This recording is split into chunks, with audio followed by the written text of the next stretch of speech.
All right. Hello, everybody. If you are curious about real estate, events, happenings, and living in Northwest Indiana, then you've come to the right place. Welcome to the Word Around Town, episode 13. I'm Steve Jamrok with Realty Executives Premier, your host. And in this podcast, I love to talk about real estate and what's happening in our Northwest Indiana communities. And in this week's episode, this will be my last for 2025. So I thought we'll have a little bit of fun and we'll get started talking about the elephant in the room. Would the Chicago Bears really leave Illinois for Northwest Indiana? And I mean, come on, everybody else is doing it, so why not the Bears? I'm going to take a look back at some of our top performing markets of 2025 and give you my predictions, as much as I hate predictions, on what we can expect for the Northwest Indiana real estate market in 2026. I'll catch you up on some of the latest news and developments happening around Northwest Indiana, and we'll end with some great events to ring in the new year throughout the region. So sit back, relax, and let's talk about Northwest Indiana. And we'll start off again with the big news. And I don't know if you can really call it news or water cooler talk, clickbait, whatever you want to put out there. But yesterday, the Chicago Bears dropped a bombshell. Kevin Warren, the president of the Bears, sent out an email to season ticket holders expressing his frustration with Illinois state lawmakers and their lack of urgency in helping get the Bears a new stadium, getting their new stadium project going in Arlington Heights. And in that letter, he talked about the possibilities of opening up that search again and looking for new areas for a stadium. And one of those areas was potentially Northwest Indiana. Now, I know if you've lived in Northwest Indiana as long as I haven't been around, I think for most of my life here, this is the third time I think that the Bears have tried to use Northwest Indiana as leverage in getting a new stadium. But this time feels just a little bit different, and I'm going to tell you why I think the third time may be the charm. And again, I know it's a long shot. I know this is just posturing and using Northwest Indiana as leverage again. But again, it just feels just a tad different, and here's why. Again, this is the first time that they're really coming out and expressing frustration with Illinois. Before, it's always been like, hey, we're working closely, we're keeping things going. It's been more positive. This time, Kevin Warren's come out and just, you can really feel the frustration of like, man, this so much more difficult to deal with Illinois than he anticipated with. And over here in Indiana, Governor Braun and state lawmakers here have already rolled out the red carpet welcome that, hey, we're ready to talk to you. We're willing to work with you. What do you want to see happen that we can get something done and bring you to Northwest Indiana? We're here for you, Bears. Let's talk.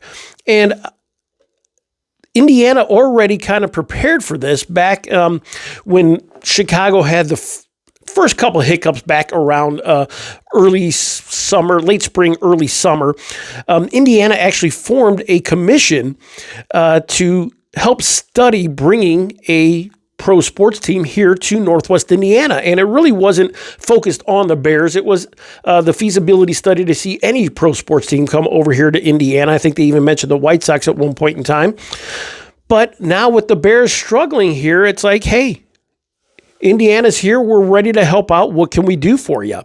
And Indiana is a very pro-business locale. They've proven before that they will help out with tax incentives to help bring in that business and that economic development to the region. So again, it's very interesting to see how Indiana can just kind of potentially roll out and make an offer that the Bears might not be able to refuse. And I know a lot of people talk about, well, what about the Colts? You got the Colts in Indianapolis. Well, Northwest Indiana has always been considered part of the Chicago metro market. We're really not part of the Indianapolis market up here. When the Colts and Bears play at the same time on TV, we get the Bears game. So the Indianapolis Colts really wouldn't be losing any market share here because this market is already part of the Chicago market. So I'm sure the NFL and the state of Indiana can convince Irsay's daughters down there that, this could potentially work together if it came to that. The other thing here is, Illinois has a governor that is prepping himself for a potential presidential run in 2028. Do you think he's going to be going out there and funding mega projects with state tax dollars to help out and incentivize these sports teams, I think he's going to be very careful about what he does there. And while the Bears are all one of the most valuable NFL franchises, the McCaskies who own the Bears, their money is tied up in the team. They really don't have the liquid capital to go ahead and fund this project on their own. They do need help. And I also think Kevin Warren, again, the president of the Bears, I really think he's starting to feel a little bit of heat. He was brought in specifically to help get a new stadium built in the Chicagoland area and to host a Super Bowl in the Chicagoland area in that new stadium. And they're no closer now than they were than when he was hired a few years ago. I mean, they have the Arlington Heights property that they own, that they purchased. They cleared that out there, but that's it. And that property was purchased, I think, before Kevin Warren was hired. And then they brought him in there with his experience from helping the Vikings get their stadium up and going, that they thought that he'd be a good fit here. And again, I really think he's starting to feel the frustration of dealing with Illinois politics, just like the way everybody else is frustrated with Illinois politics. And then, you want to talk about Chicago. Chicago kept throwing kind of a lifeline to the Bears. Hey, we want to keep you here. We want to keep you in Soldier Field. What can we do? Well, come on. Let's be real. Chicago doesn't have any money. They can't even balance their budget right now here with only about 12 days left in the year, and they still don't have a balanced budget, and they're still fighting about if we're going to tax corporations or businesses to keep things going here, or a garbage tax or a bag tax or this tax or that tax. In the end, you're going to be taxed if you stay in Chicago. So to think that Chicago's going to throw a life raft to the Bears, I don't think so. So at the end of the day, I know this is a huge long shot. It's most likely not going to happen. It's that pipe dream. But again, this one time does feel just a tad bit different, that if there was a chance of something happening of the Bears coming here to Northwest Indiana, this would be the opportunity for Indiana to step up and again say, all right, we're putting our best foot forward. We have plenty of open spaces near highway with highway access here in and around Northwest Indiana. This is what we can offer you. What say you, Chicago Bears? So again, pipe dream, yes. Fun to talk about, fun to pay attention to over the next couple months. Absolutely. So we'll see. If all of a sudden we get news that Chicago Bears are making a move, we'll definitely be talking about it. That's for sure. All right. Moving on to our Northwest Indiana real estate market. And I want to go ahead and talk about our top performing markets of 2025. And we're going to start off with the markets with the highest priced median sales priced homes for 2025. And we're going to do the top 5 in these categories here. Number 1 with the highest median sales price in Northwest Indiana was St. John with a median sales price of $539,000. Schererville checked in at number 2 with a median sales price of $426,000. Crown Point was number 3 with a median sales price of $394,000. Dyer was number 4 with a median sales price of $390,000, and Munster was number 5 with a median sales price of $389,000. And again, as a lifelong resident of Northwest Indiana, it's really it's great to see, but it's really still takes a minute for me to look at these numbers, be like, wow, the median sales price in St. John's over $500,000, and we got these other communities that are creeping up there as well. It's really fascinating to me here to see how Northwest Indiana has progressed and home prices have appreciated through the years. So, all right, let's talk about the fastest moving markets in Northwest Indiana. First off was Griffith. The average sales price days on market in Griffith for 2025 was 22 days. In Highland, they came in at number 2. They had an average days of market of 29 days. Crown Point came in at number 3 with an average days on market of 31 days. Hammond checked in at number 4 with an average days on market of 32 days. And Munster was number 5 with an average days on market of 35 days. The biggest market gainers versus 2024 to 2025, number 1 was Hammond. They saw an 11% increase in the median sales price between 2024 to 2025. Number 2 was Dyer. They saw a 9% increase in home values. 3 was Munster with a 7% increase. That tied with Lowell, who also had a 7% increase. And St. John rounds out the top 5 with a 5% increase in median sales price 2024 versus 2025. And finally, the top 5 communities with the most homes sold in 2025. Valpo checked in at number 1 with 564. Hammond checked in at number 2 with 547. Portage was number 3 with 452 homes sold. At number 4 was Crown Point with 438 homes sold. And number 5, Lowell with 348 homes sold. That one kind of surprised me a little bit, seeing Lowell with 348 homes sold. You can see kind of the market shift heading south a little bit where there's land available to build, and I see good things ahead for Lowell in 2026. So, all right, speaking of looking ahead to 2026, I really hate doing predictions because nobody has a crystal ball, but I'll give you my thoughts on what I expect our Northwest Indiana real estate market to experience in 2026. But first, we'll talk about the National Association of Realtors, what they predict nationally for home sales in 2026. They present excuse me, the National Association of Realtors is predicting a 14% increase in home sales in 2026, and they're predicting that it's going to be fueled by lower interest rates and more inventory on the market.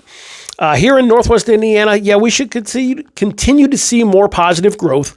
Home values should continue to appreciate at a moderate pace.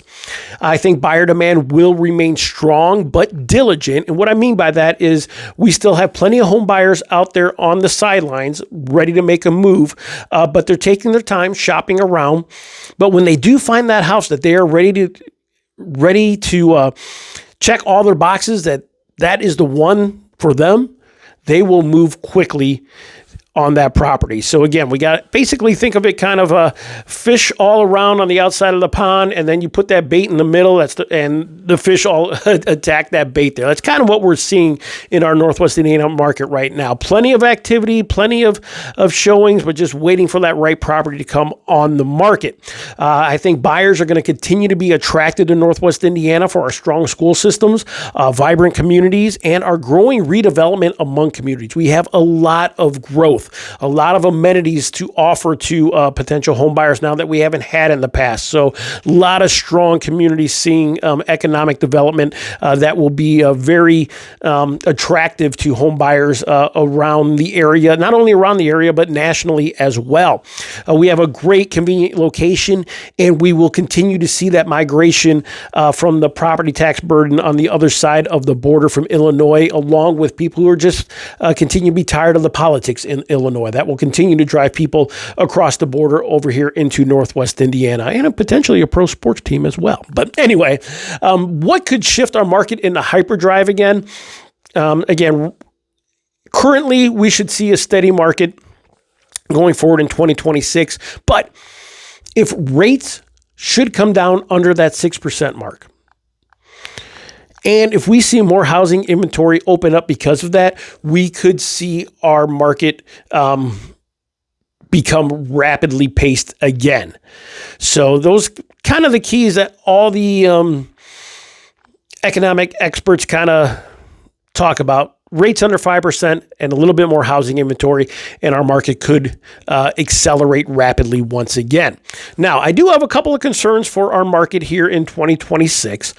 And the first one is going to be affordability for first-time home buyers at that starter price point. That still seems to be a big hiccup here. And what concerns me about this is kind of the long-term look at affordability at that starter price point. Not only at starter homes, but in apartments as well, really getting out of priced for that younger generation. And what happens is that younger generation, as they get out of school, get out of college, or start their trades, if they cannot afford to find affordable housing here, they will go elsewhere. They will look elsewhere to find that affordable housing. And if we lose that younger generation of potential home buyers, eventually the people that are sitting in homes and sitting on that inventory we're eventually going to age out of that inventory. That inventory will eventually come on the market. And if we've already started that loss of younger generation purchasing homes here, then that inventory is going to lose that demand, and then prices are going to come down with it as well. So while we're sitting here right now with low inventory and strong demand, eventually that demand could potentially wane. Inventory will eventually decrease, and we basically have a reverse supply and demand issue here, whereas that younger generation is moving on to other locations to find their housing, and we're stuck with inventory and lower prices. So I really believe we need to focus on addressing that starter home, first-time home affordability and inventory concerns for there. Is this far off? Am I kind of embellishing a little bit? Yeah, but it is an issue. It will catch up to us sooner rather than later if we do not address it up front now. And we really need to start with eliminating the not in my backyard mentality and just kind of helping create housing for all throughout Northwest Indiana. So that's one of my concerns here in for 2026. And then the second one is also affordability related, not so much on housing prices, but housing costs, everyday costs, property taxes, property insurance, and energy prices. And those are three things, when somebody is budgeting for a house price, they see the price, they see what they can afford on a monthly payment, but what they're not anticipating, at least most people, they're not anticipating those taxes going up based on their property values going up. They're not anticipating those insurance rates almost doubling in some cases, or those energy bills that are going to continue to go up because of these data centers and the growth of AI. So that is definitely one of my main concerns. We have a lot of people, again, that are sitting on a ton of equity in their homes. We have a lot of people that purchased homes in the early 2020s with those great historically low interest rates, but it also afforded them to buy a bigger home. And what happens when you buy a bigger home? Well, the cost of maintaining that home goes up, especially when it comes to energy and insurance. So I think some people are starting to get a little smacked in the face with the reality of, oh crap, I bought this house.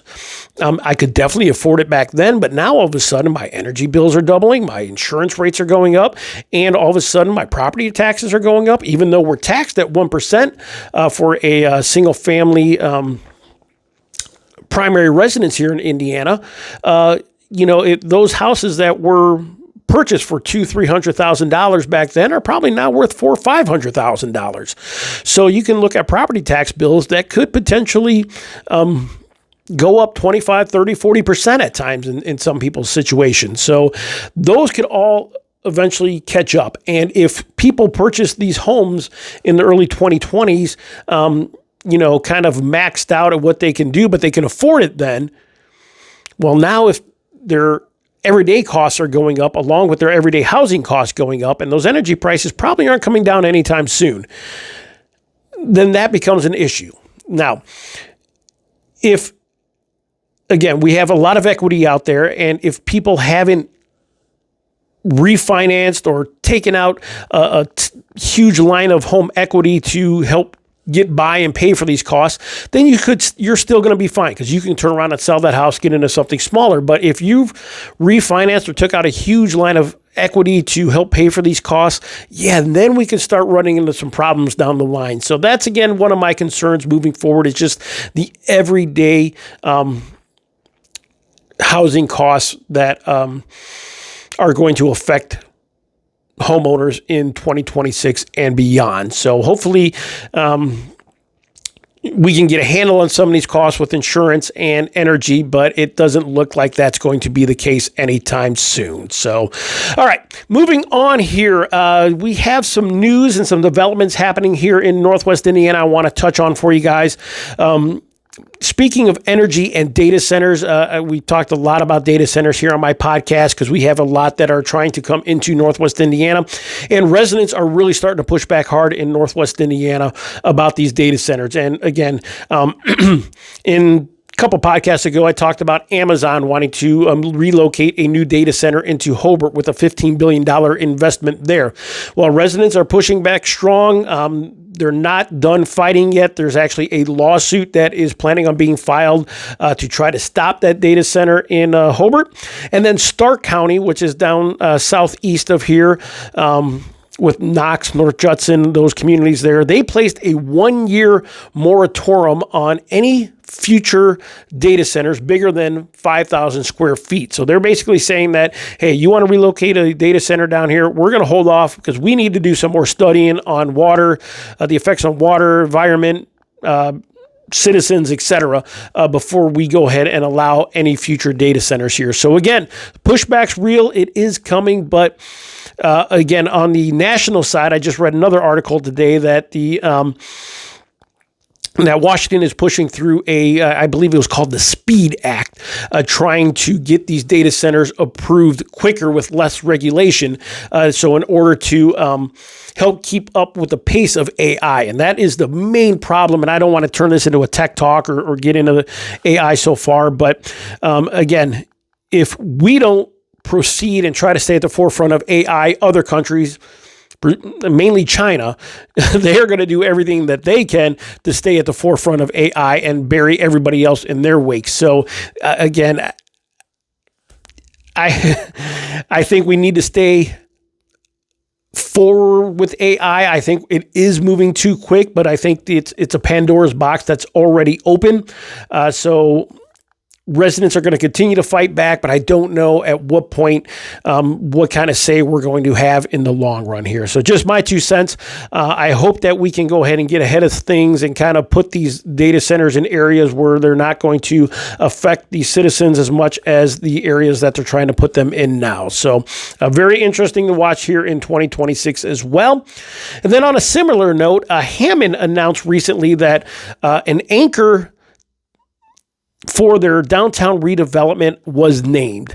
They are going to have a Purdue Northwest sponsored Roberts Impact Lab. This Roberts Lab specializes in research on quantum computing, which is the next wave, the next generation of technology. So as we sit here and fight over data centers for AI, what AI is going to do, right over here is this quantum computing that is coming in like a wrecking ball in a lot of locations. So Roberts Lab is going to, again, specialize in quantum computing and the research there, and offering lab space to entrepreneurs who can come in, work on their designs, build their designs out, and pitch them to other entrepreneurs for what quantum computing can do for next generation technology. Also, for Purdue Northwest, they recently received a $3 million grant to support education in cybersecurity education and workforce development. So big news there for Purdue Northwest. And again, I think I'll get into Purdue Northwest in a future podcast, but I think that's really overlooked asset here in Northwest Indiana, again, is Purdue and Indiana having satellite campuses here that are very, very strong colleges locally in our communities. Those are just great benefits here to Northwest Indiana. Over in Michigan City, where there's continued to do a lot of development there, but they are now offering free public transportation to the residents. As of December 1st, they launched their zero fare public transit system that's going to allow residents to use public transit at no cost to help get to and from work. Again, that's a great benefit to the Michigan City residents. Over in LaPorte County, I don't have a ton of information yet, but this is going to be kind of exciting. The old Briarleaf Golf Club in LaPorte is going to close, and a new subdivision is planned for that former golf course in LaPorte. So as I get a little more information here in future podcasts, I'll jump into that and talk about what could potentially be going into LaPorte at the Briarleaf Golf Club. Now, New Year's Eve is just a little bit away. And Northwest Indiana has really emerged with some really cool events to celebrate the New Year's. And I'm going to start off in Crown Point, where they're going to kick off the new year with a kids party on New Year's Eve from 12 to 4 p.m. at Bulldog Park with a magic show, face painting, and more. And then from 10 p.m. to 1 a.m. on the downtown square here in Crown Point. They are going to celebrate the New Year's with a countdown, a ball drop, beer garden, and fireworks. So last year was their inaugural ball drop there. It went really well. They're redoing it again this year. So hopefully we'll see you out there for the ball drop on the downtown square in Crown Point. Bellaboos in Lake Station is offering they're hosting their Bellabration is what they're calling it. It's another kids party for all the youngsters out there on New Year's Eve. And that is going to be from 10 a.m. to 2 p.m. They're going to do a ball drop and all kinds of fun events for the young ones. Over in Highland, they're going to have fireworks at midnight on the Main Street Square Park. Deep River Water Park is hosting a glow skate ice skating from 5 p.m. to 9 p.m. for all ages at Deep River Water Park on New Year's Eve. Fair Oaks Farm is doing a family ball drop. So if you are like me and probably will be asleep before the New Year's rings in, you can head out to Fair Oaks Farm and do a early ball drop. They're doing a family celebration from 5 to 7:30 p.m. And finally, the city of Whiting is bringing back their infamous pierogi drop in downtown Whiting on 119th Avenue. That party is going to start at 8 o'clock. And recently, their pierogi drop was named one of the best ball drops in the United States by USA Today. And again, it's just an incredibly fun and different way to ring in the new year, the way only that Whiting, Indiana can. So, all right, guys, that is a wrap for 2025. Thanks so much for all of you who have tuned in, watched this podcast, help me grow it a little bit. I have big plans again for 2026. I can't wait to get started and get back and share all of great things about real estate and Northwest Indiana with you. If you haven't done so, please remember, hit that subscribe button. Please share this around to help get the word out and help grow this podcast. I appreciate each and every one of you. I wish you all a very Merry Christmas and a very happy and safe New Year. We'll see you in 2026.